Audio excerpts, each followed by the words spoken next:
ya Dar es Salaam inayokaa hapa Kisutu. Shauri la kesi ya uchunguzi dhidi ya jamhuri dhidi ya Tundu Antipas Lissu limetajwa mbele ya hakimu mfawidhi Franco Kiswaga, ambapo itakiwa kwamba kesi iweze kuja kwa ajili ya kupata kwa ajili ya kutajwa. Kilichotokeza ni kwamba mteja wetu Tundu Antipas Lissu yeye akutokea katika mahakama ile ya kule gerezani kwa sababu ambazo alizoziainisha wazi kwamba yeye anataka kesi isikilizwe kwa njia ya yeye kuletwa mahakamani moja kwa moja na kuwa katika mahakama ya wazi na sio katika mahakama ya mtandao. Upande wa mashtaka umesema kwamba uchunguzi wa shauri hili haujakamilika, na ukumbuke hii ni kesi ambayo ni ile ya uhaini. Sasa uchunguzi haujakamilika, mbali ya kwamba uchunguzi kesi nzima inaegemea katika maneno ambayo mteja wetu Tundu Antipas Lissu anadaiwa kuwa aliyasema mnamo tarehe 3 ya mwezi wa 4 mwaka 2025. Sasa upande wa utetezi tunasema kwamba madhari hoja nzima zilizoko hapa mahakamani zinahusiana na kwamba upelelezi haujakamilika, lakini inahusika maneno ambayo yameleta mashtaka ni yale ambayo maneno ambayo aliyatamka ndio anasema kwamba ilisababisha mashtaka hayo ya kesi ya uhaini. Upande wa utetezi tunasema kwamba tumemweleza hakimu kwamba kwa kuwa kesi nzima inahusiana na maneno yaliyotamkwa, hakuna cha kuchunguza cha zaidi. Ni kwamba upande wa mashtaka ulete vile vitabu vya mashtaka hayo ili uchunguzi wa awali ukamilike. Upande wa mashtaka wao wamesema kwamba hawalazimishwi na sheria kuleta, watakuwa tayari watapandisha.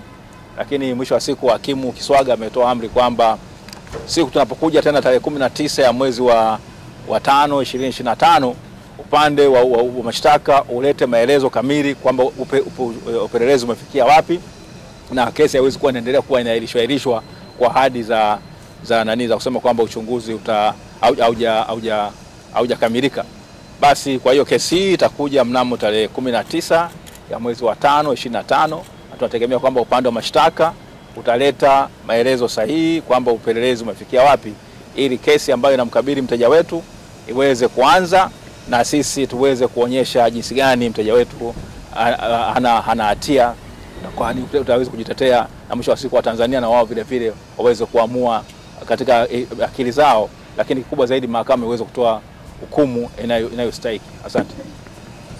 Kama kuna mwandishi ana swali, kesi nzima imeegemea katika maneno yaliyotamkwa, hakuna cha kuchunguza. Kwa kwamba kuna matendo ambayo mteja wetu aliyatenda huko baada ya kutamka yale maneno, sawa, lakini kesi nzima imeegemea maneno yaliyotamkwa na kwamba ndio hayo ambayo yaliitisha serikali.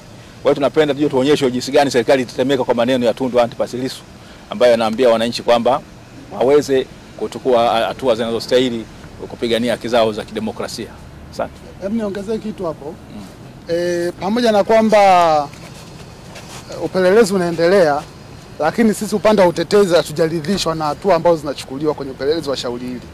Na ndio maana tumelalamika mahakamani kwamba upelelezi huwezi ukachukua muda mrefu kwa shauri ambalo linahusiana na maneno ambayo anayo yako kwenye YouTube, yako kwenye CD na kila mtu anayo na mshtakiwa wanaye. Kwa hiyo hatuoni ambacho kinapelelezwa. Ndio maana tumeieleza mahakama. Na mahakama imetoa amri kwamba tarehe inayofuata upelelezi huo umekamilika. Kama hujakamilika, hatua gani imefikiwa na nini kinakwamisha huo upelelezi.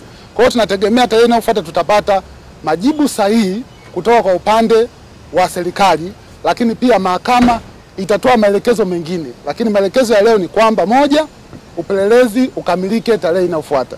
Lakini 2, tutakuja tarehe 20 mwezi wa 5 kupata tarehe 19 mwezi wa 5 kupata majibu sahihi ya huo upelelezi.